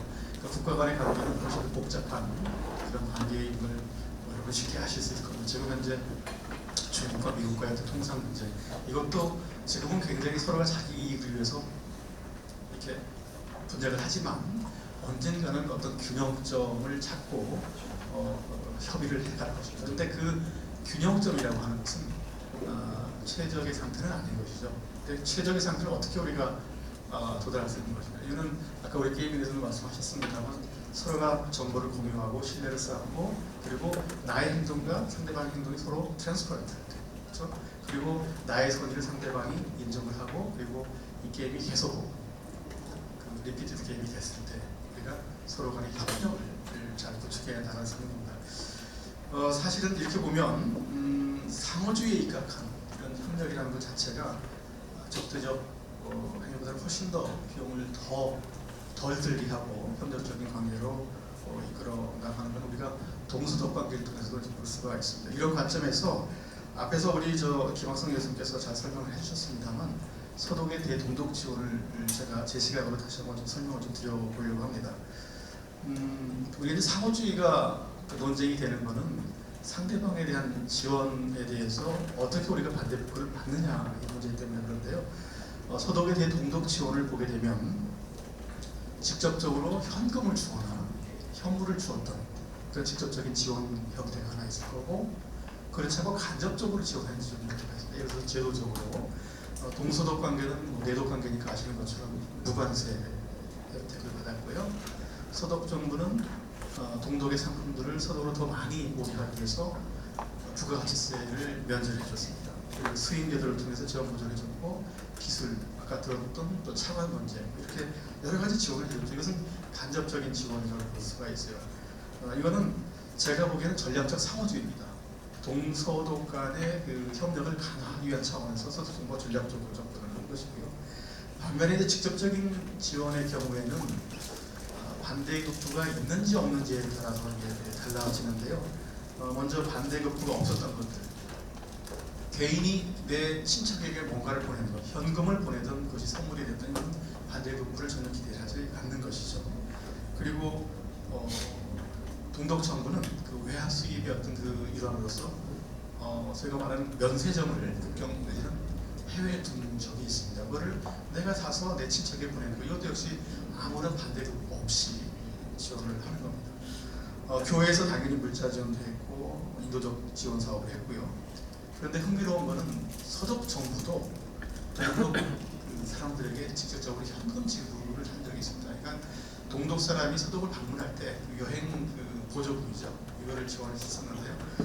87년에는 1인당 100마르크였습니다. 그러니까 많은 돈은 아니고 그렇다고 해서 적은 돈은 아니죠. 이것을 연방정부 차원에서 지원을 했고 또 주 정부도 1년에 2번 정도에 한해서 우리 현재 여행 보조금을 지원했었거든요. 이것도 역시 마찬가지로 어떤 반대 극복을 요구하는 건 아니었습니다. 그러나 분명한 거는 철도 도로라든가 내지는 그 서독 사람들이 동독을 방문하는데 들어가는 비자 비용이라든가 도로를 이용하는 사람들, 이거는 1년 단위로 해서 계속 서독 정부에서 동독 지원을 해줬거든요. 이런 대상에 대해서는 반대 극부를 받아왔습니다. 그래서 이것이 각 분야별로 다르고 또 이렇게 했던 것들이 어떻게 보면 그 상호주의적인 그런 논쟁 자체를 갖다가 무마할 수 있는 하나의 길이 아닌가 싶습니다.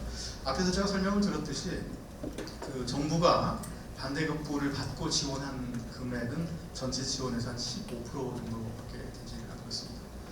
근데 이 상호주의라고 하는 것은 당연히 이제 신뢰를 바탕으로 하죠. 가장 신뢰를 서로 쌓았던 계기가 70년에 일단 기본조약도 기본조약이지만 아까 제가 우리 김학성 교수님도 말씀하셨습니다만 콜 수상이 집권하면서 보수 정당임에도 불구하고 당시 동독은 디폴트 상태에 빠져 있는 상태였거든요. 그럼에도 불구하고 차관을 2차례나 줬습니다.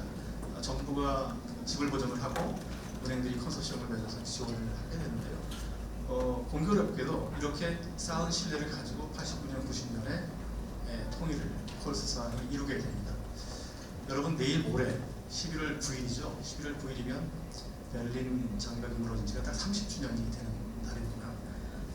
그런 걸 보면 이런 그 신뢰 관계를 통해서 상당 부분 통일 자체도 스무스하게 있을 거라 생각을 해보고요. 그러나 이 서독 정부가 많은 배려를 했지만 그럼에도 불구하고 반드시 지키는 원칙들이 있습니다. 그러면 한 국가라는 거, 이거에 대해서는 뭐 헌법에서도 그렇고 계속 그거를 그 가치를 지켜왔는데요. 서독하고 동독이 분리되면서 이제 서독 측에서는 새로운 헌법을 만들어야 되는데 여러분들 아시겠습니다만 독일어로 이 헌법이라는 용어가 페파승입니다. 페파승. 근데 이 페파승이라는 용어를 안 쓰고요. 서독에서는 그룬트게세츠라고 하는 기본법이라는 용어를 씁니다. 이거는 페파승이라고 하는 헌법 그 자체는 통일됐을 때 만드는 거고 그 잠정적인 기간 동안에 우리가 기본법이라는 용어를 쓴다고 해서 그룬트게세츠라고 하는 걸 쓰는데요. 이 그룬트게세츠의 23조를 보게 되면 영토조항이 있습니다. 우리 한반도의 영토조항처럼 똑같은 그 헌법의 영역, 그걸 조정을 하고 있고 146조를 보게 되면 이 기본법의 효력 범위에 대해서 문제예요. 언제까지 효력을 발휘하는지. 그러니까 통일이 됨과 동시에 이 기본법은 효력을 잃고 페파승 소위 법을 만든다.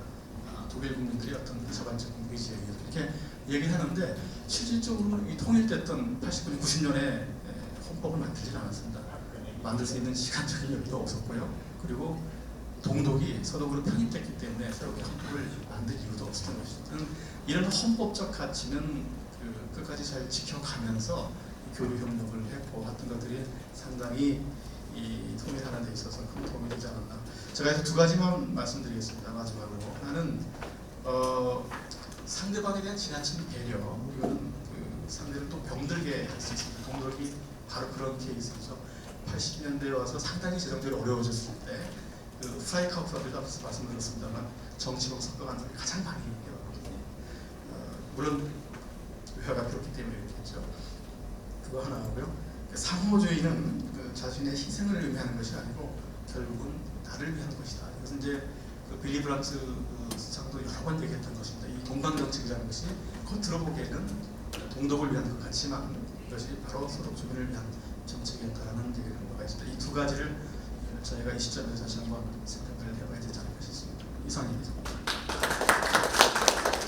예, 그래도 이것은 바로 답을 하시는 게 나을 것 같네요, 그죠? 세 번 건너뛰어서 답하는 것보다는.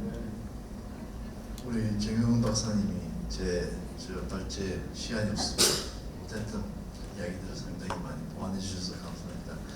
제가 여기서 발표할 때 하고자 강조하고 싶었던 이야기가 우리 정영훈 박사님 이야기하면서 은중에 나왔는데, 결국 이슈 간 연계를 할 때는 정부 간의 충돌, 예를 들자면 장벽에서 동독사람이 탈출하는 것을 막기 위해서 기관총을 대놓고 쏘아 죽인 적도 있어요. 동독군은 그런 걸 철수하게 하는데 여러 가지 경제적 혜택을 줬다든가, 또 환영거인이 있었지만 동독사람이 오는 거, 서독사람이 갈 때 항상 최소한 동독동을 바꾸기 위해서 그걸 무조건 쓰게 했어요. 못 쓰면 못 갖고 나가게 하고, 그게 상당히 외화벌이 됐거든요. 근데 그걸 굉장히 높여버리면 사람들이 서독사람이 많이 못 가요. 그러니까 그걸 낮추게 하기 위해서 통행료를 올려준다든가 뭐 이런 식으로 이슈한 연계를 한 거는 국가 안에 있었고, 근데 중요한 건 아까 말했다시피 민간인들의 소득 사람들이 동독에 보내는 돈들, 이런 혜택들, 심지어는 눈에 보이지 않게 동서독 간에 교육을 할 때 물류 비용들이 발생할 거 아닙니까? 왔다 갔다. 근데 소득 의도적으로 다 동독 물류에서 해줘요. 그것만 해도 또 상당히 어마어마한 돈이었었는데, 그러한 것들이 눈에 보이지 않는 것들이 다 무엇이었느냐면은, 우리는 퍼주기 같이 보일 수 있지만 그게 퍼주기가 아니고 분단으로 인한 고통을 감수하기 위한, 또 동독 사람들의 여러 가지 어려움을 인권적인 문제, 인도적 문제를 해결하는데 도움이 된다고 생각했기 때문에.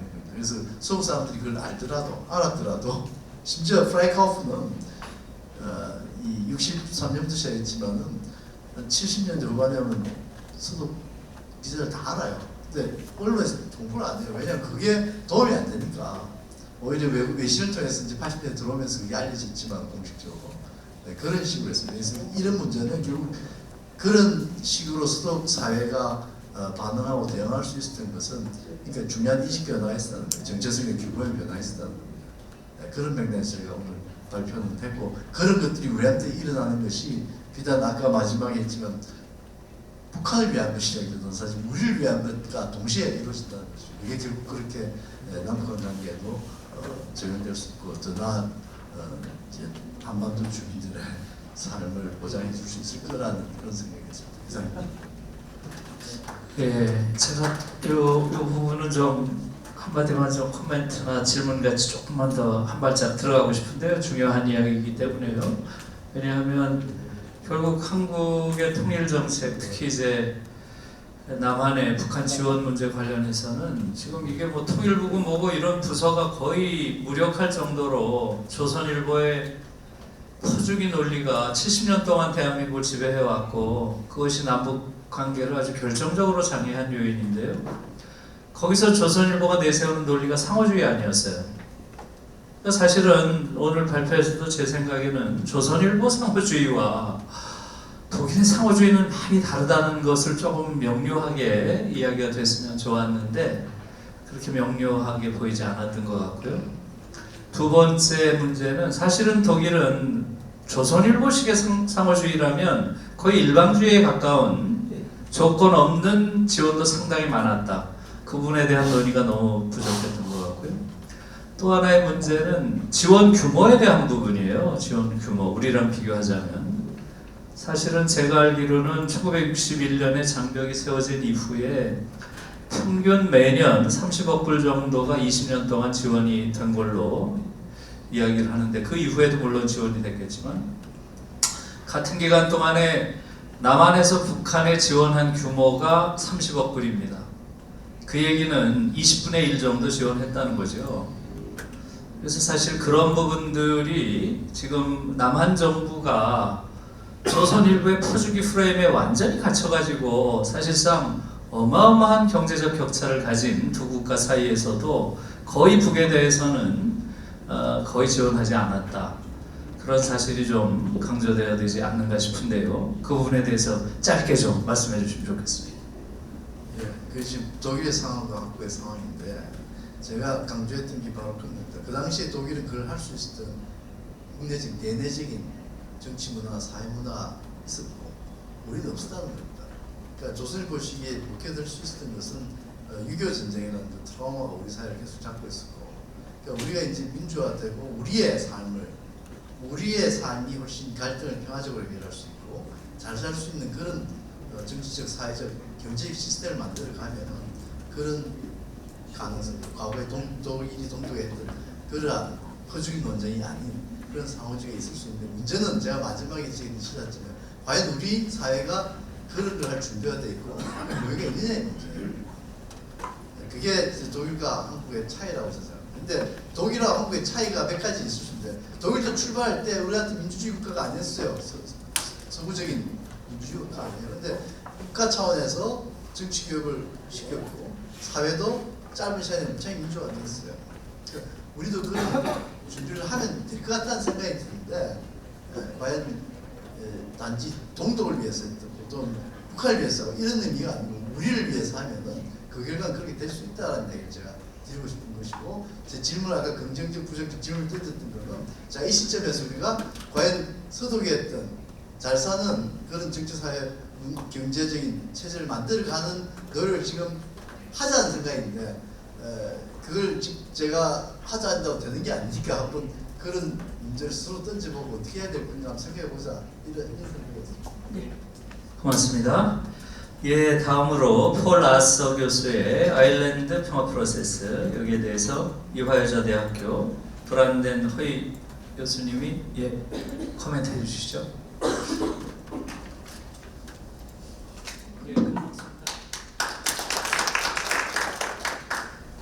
Thank you very much.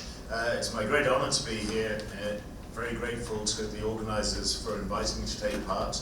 And I'm very pleased to discuss Professor Paul Arthur's paper, because I was a British PhD student studying at Political Science Department in Trinity College, Dublin, when the Good Friday Agreement was signed. So it was pretty close to home, shall I say.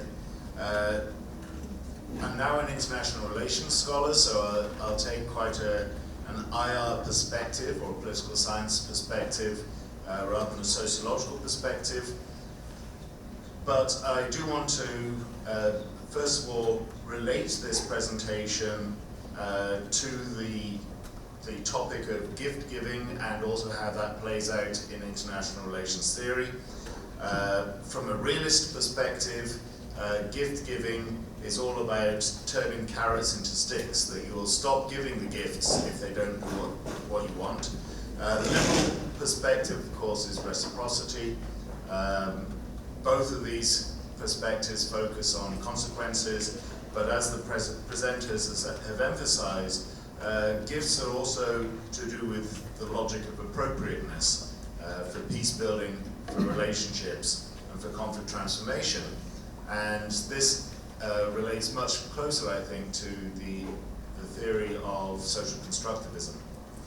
So I'm going to go over some of the main points of Professor Arthur's presentation and his paper that I enjoyed reading as well, and look at why this is such an important case in relation to other bodies of literature, but also potentially East Asian case studies.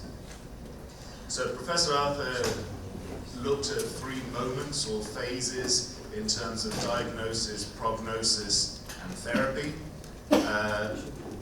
I would like to look at it in terms of the movement from conflict management through conflict resolution to attempts at transforming conflictual relationships.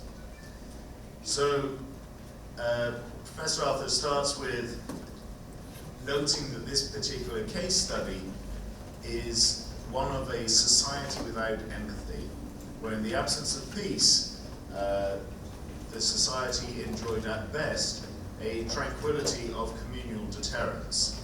And I'm wondering if there might be some very important lessons there for the inter-Korean peace dialogue. Likewise, he notes that political culture that fostered a discourse of grievance, that sought to allocate historical blame rather than to seek present compromise. Both sides indulged in victimhood, the political economy of helplessness. Again, this is very familiar language for scholars of international relations throughout Northeast Asia, that all the actors in Northeast Asia embrace the political economy of helplessness or victimhood. Even China, now the rising challenger to the hegemon, still emphasizes the extent to which it has been victimized for 100 years. Japan obviously claims that it's victimized, the only country to have been bombed twice with atomic weapons.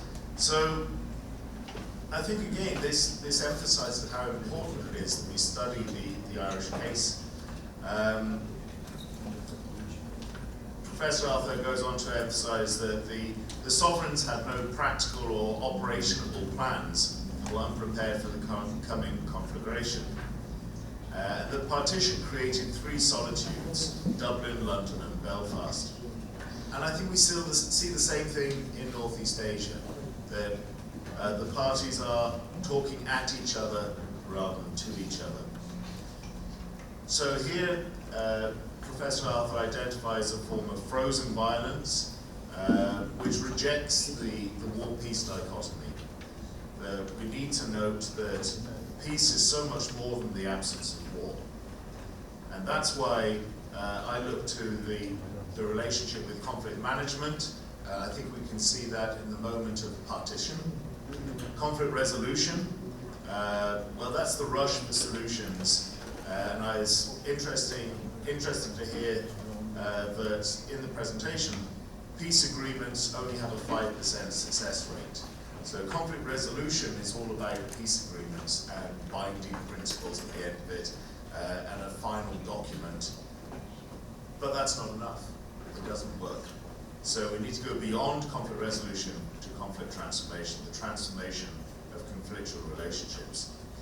And so we saw with the breakdown of conflict management, with the fall that accompanied the civil rights movement in the late 1960s, we then had a period of intense violence. And the major failure here was the lack of communication, lack of appropriate communication. And this has been highlighted by a number of schools of conflict resolution and conflict transformation. So the Harvard Negotiation Project, Roger Fisher et al., also John Burton with his problem-solving workshops.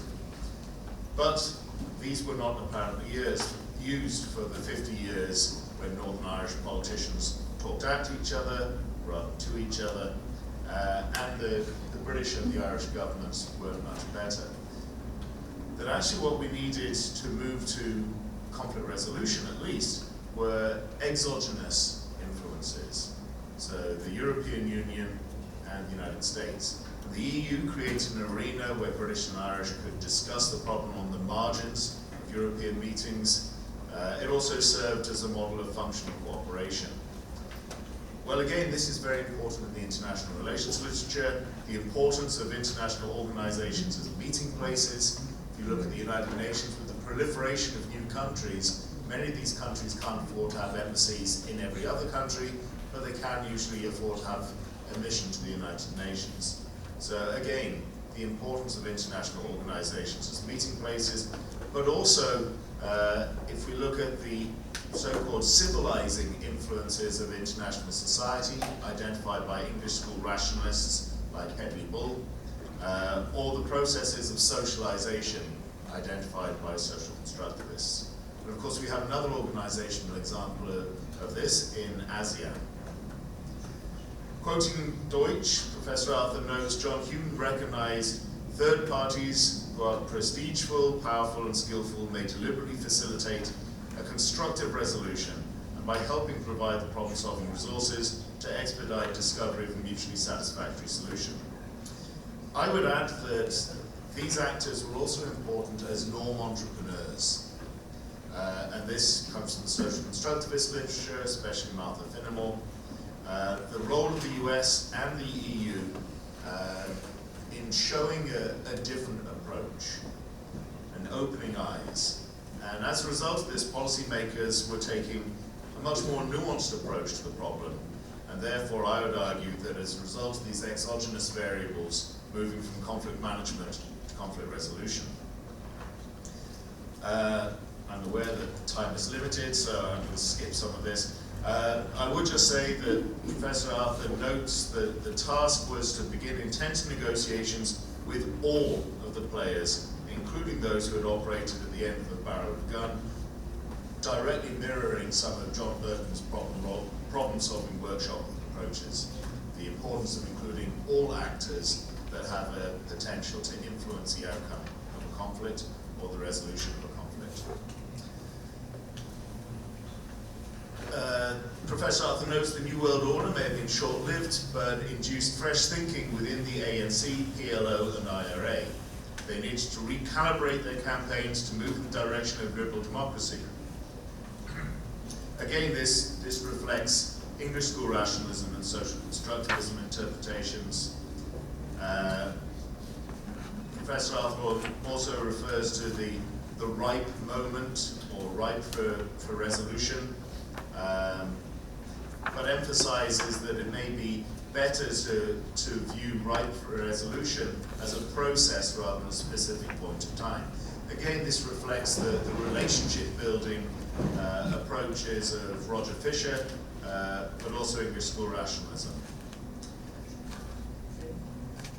He moves on to talk about the track 2 exercises, which are also very important, and of course have been tremendously important in conflict resolution in ASEAN.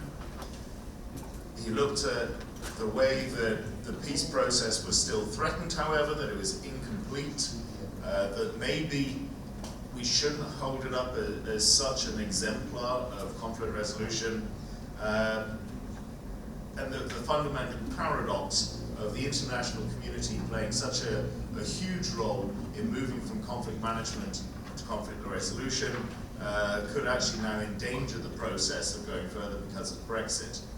But again, I think we need to look at whether Brexit would be such a problem if the conflictual relationships had already been transformed. And I think that we haven't got to that stage, and that's why it's such a problem. In Northeast Asia, I've been to many discussions of peace on the Korean Peninsula, and the emphasis seems to be we must have peace on the Korean Peninsula, then we can have a peaceful Northeast Asia, a peace regime or peace community. The problem is, I think that's putting the cart before the horse. That because of the influence of exogenous variables, we have to have peace in Northeast Asia before we can achieve Korean unification. So, in conclusion, I would say that we can learn both positive and negative lessons from the Irish peace process for the transformation of conflictual relationships in this region. And I thank Professor Arthur for stimulating these thought processes. Thank you very much. Professor Arthur, a brief answer. 3 minutes. It will be less, because I agree with everything that Brendan has just said, and I particularly appreciate his drawing my attention to Northeast Asia. I've always been an optimist to the length of the Troubles, but for the first time in my life I've become a pessimist because of Brexit. And now Brendan has given me the opportunity to be an optimist again, so I'm happy. Thank you. 마지막으로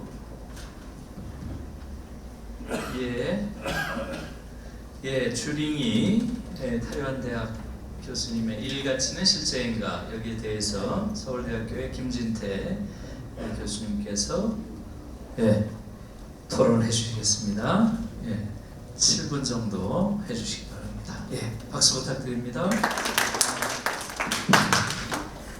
이름은 김진태가 아니고 황진태고요. 죄송합니다. 제가 이게 지금 안경처럼 죄송합니다. 황진태 교수님께서 해주시겠습니다. 죄송합니다. 발표자가 영어로 말한 게 나을 것 같으니까 어쨌든 그래서 영어로 준비를 해가지고 그건 좀 이해해 주시면 감사하겠습니다. 그리고 good afternoon or good evening, because my stomach is giving signal. I'm hungry, so maybe you are saying. So I will very shortly. I will finish it. Actually, even the Professor Kim Nuri, he mentioned that actually he don't know my name because I'm very unrecognized in the North Korean research. But very recently, actually, I have to introduce very briefly myself. I'm human geographer like Ringy, Dr. Chu, and my research area is East Asian Development State. So my name has appeared in some top-ranked international journal, the Journal of Contemporary Asia, like this. Okay. I expect when organizing the conference, the committee did not know the presenter Dr. Chu and I close friend. As a friend, I think I need to also introduce his research interest very briefly for the audience. In his dissertation research, Dr. Chu explored the socio-spatial dialectic relations between China and Taiwan, especially focusing on islands, such as not only Bintang Island, also Machu and Jinmun Island. And theoretically, his attempt to reconceptualize the term division system in Korean, 분단체제, originally suggested by Baek Nak-cheong in the context of China-Taiwan relation, is very interesting and thought-provoking for Korean scholars, including me. So today's presentation is also very interesting while giving some practical implication to two Koreas. When reading his draft as an experimental space, for example, Gaesong Industrial Complex pressed into my mind. So, like my consciousness flow, the construction of experimental space on the edge of static boundary of a dominant modern national state space may eventually make a crack on existing state space while producing the possibility of peace making. So, according to his presentation, although the gift of China could be also seen as a Trojan horse from the eyes of Taiwanese, it is remarkable actions than ever before in that Bintang Island accept Taiwanese as a public official candidate and broadly the Taiwan system. I do not have a question on Chinese government's policy action because you nicely already explained. So rather than focusing on a top-down process of the state, I'm wondering about bottom-up process in the production process of co-living hometown. Because this case is an example of the role of the social boundary, a little bit away from traditional political boundary. The construction of social boundary is closely related to everyday space and relate people. What kind of everyday encounter between Chinese and Taiwanese people happen in the same space? Presenter suggests medical service as an example, but for me, this episode is insufficient to show a full picture of current dynamics of experiment. The voice of Chinese also should be seen in your presentation. In addition, I think the quality of medical service is important than the difference of citizenship when they are going back to Taiwan. I mean, it looks just a service program, not nationality or political program. This is a half joke. And presenter mentioned the interstate mismatch of health insurance system as a barrier for making co-living town. But as we know, health insurance system is a key component of making modern nation state in general. So it will be very difficult to reorganize the system both technically and politically, even in other countries. Of course, I do not deny the point that your case partly shows the possibility of two nations homemaking as the seed of peace. But I'm especially interested in what kind of local buzz between Chinese and Taiwanese in their everyday space and how their interactions, both positively or negatively, affect their co-living space beyond the Chinese government's original intention. On theory, I do not talk in more detail here, but as you know, recent debate on home or the state and its relationship between both should be included in your argument because you just mentioned the older article or the monograph. For example, Sally Marston's conceptualizing home as the social construction of scale, and Joe Payton's concept, the project state, emphasizing the everyday needs in state-making process. Lastly, acknowledging the fact that there are innovative actions for making place and harmony. I still have a doubt about China behind this policy. The slogan, all of one family, looks like soft and geographically small version of one country under a big umbrella called One China in Chinese 이거중거. As you witness well, recent Hong Kong situation reaffirmed Chinese fundamental orientation. As a person living in a division system, thanks for stimulating new socio-spatial imagination beyond the North and South Korea's static and rigid territory. Thank you. 네, 고맙습니다. Please a brief answer.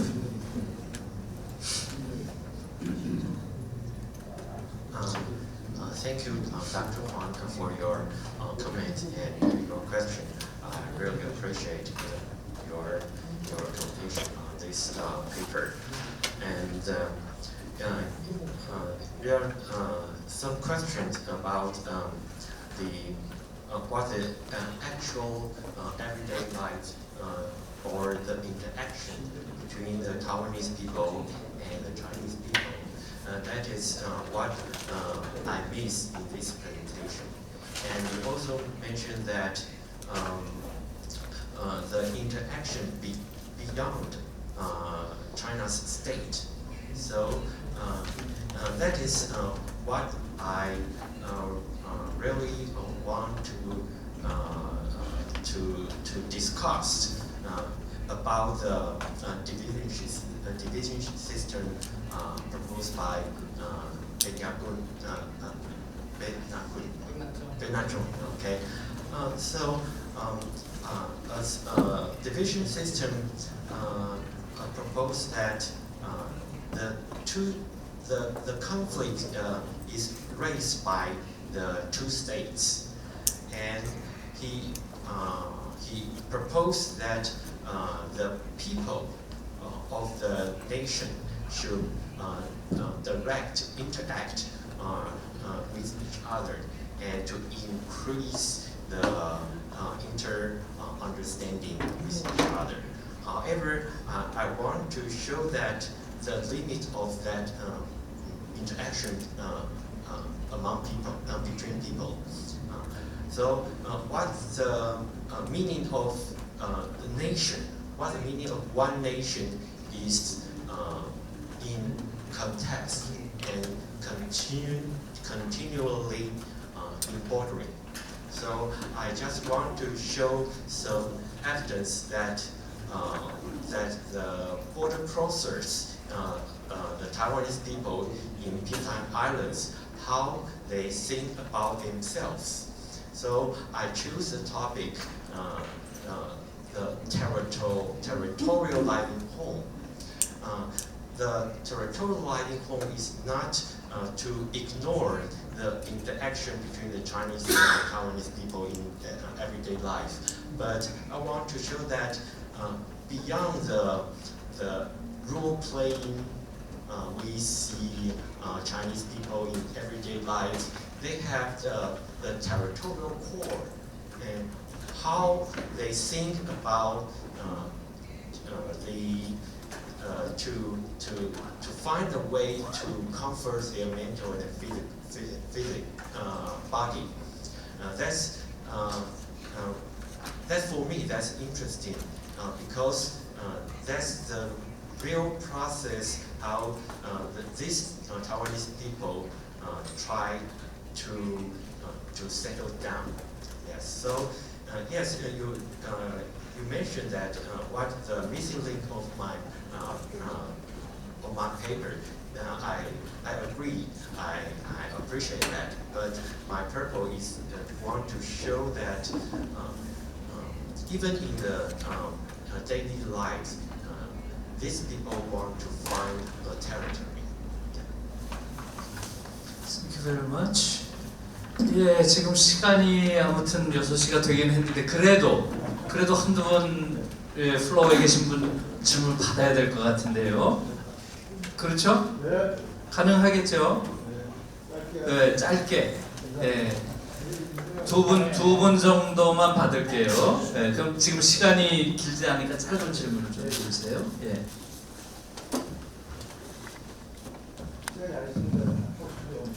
예. 우선 저기 30초간 특별 발언하고요. 1분 30초간만 얘기하겠습니다. 딱 2분 내에 끝내겠습니다. 예. 우선 저기 최완주 교수님 시간대 이거 정말 훌륭한 일을 하고 계십니다. 2000년도 5월 29, 30일에는 백낙천 교수 모시고 끼뚫려서 보시는 분이 바로 김두리 교수예요. 그러니까 이 두 분이 통일부 깜깜이 예산이 몇 천억 있어요. 저랑 셋이 같이 가서 예산을 타와서 내년에 더 훌륭했으면 하겠습니다. 그 다음에 대만. 제가 한 달 전에요. 대만 분 한국에 오셔갖고 내가 사죄를 했어요. 90년도 노태우 정권에서 몰래 저기 중국어 수교했다는 거예요.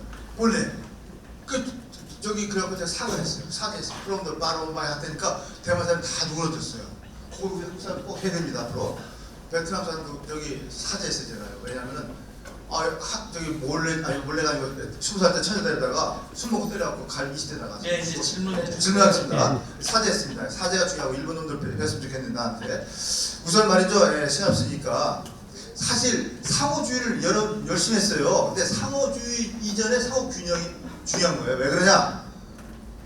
저기 몇십 년 전에 러시아가 중거리 미사일 SS-20을 갖다가 배치했어요. 저기 동독분체. 그러니까 소득이 벌벌 떨었어요. 이거 어떻게 좋겠냐? 근데 소득주민은 그래도 안 된다 해서 57% 반대했어요. 근데 미국 유명한 퍼싱 장군 이름 따른 퍼싱 중기사를 갖다 배치하니까 상호균형이 되는 거야. 그러니까 소득이 마음 놓고 경제 개발에 투자해서 그 돈 가지고서 나중에 또 저기 러시아에 50억 마르크도 주고 또 적절하게 돈을 잘 썼기 때문에 프라임 카포화해서 이렇기 때문에 상호주의 이전 상호균형. 한국도 돈 받을 게 많고요. 물론 한국도 뭐 저기 하고 싶은 게 많습니다. 69년도에는 한국이가 있었습니다. 마지막으로 자 정말 우리 김학성 교수님처럼 한번 본 적이 있는데 30초가 끝내겠습니다.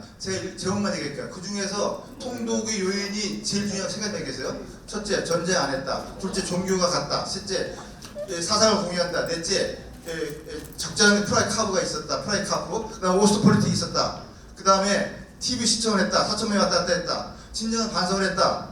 아니면 천운이었다. 그 중에서 세 가지만 얘기해 주시고 하겠습니다. 예, 좋습니다. 죄송합니다. 예, 교수님 다음 죄송합니다. 질문까지 하나만 더 받고 함께 답을 받겠습니다. 김학성 교수님 좀 준비해 주시고요. 또 마지막 질문 없으십니까? 예, 됐네요. 그러면 우리 김 교수님 답변하는 걸로 끝내도록 하겠습니다. 첫 번째, 퍼싱과 SS-20 문제는 잘못된 인포메이션이라서 나중에 책을 읽어보시고 제가 쓴 것도 많아요. 그 다음에 통일의 요인은 독일 사람들은 통일 믿고 지냈기 때문에 통일을 믿고 지냈어요. 그건 이유가 자기들의 능력 밖에 있다 생각해요. 대신에 동서 관계를 잘 아까 제가 계속 강조한 게 분단의 고통을 감수하기 위한 노력들을 했고, 그게 페레스트로이카가 나오고 소련이 붕괴되면서 동독 사람들이 예를 들자면은 그 상황에서 서도를 선택한 거죠. 지금 현재 만약에 북한의 내부에 문제가 생겨서 북한 사람이 선택하라면 한국을 선택할까요? 그래서 퀘스천을 해가지고 생각해보죠. 예, 감사합니다. 우리 토론자 발표자분들께 큰 박수 부탁드립니다.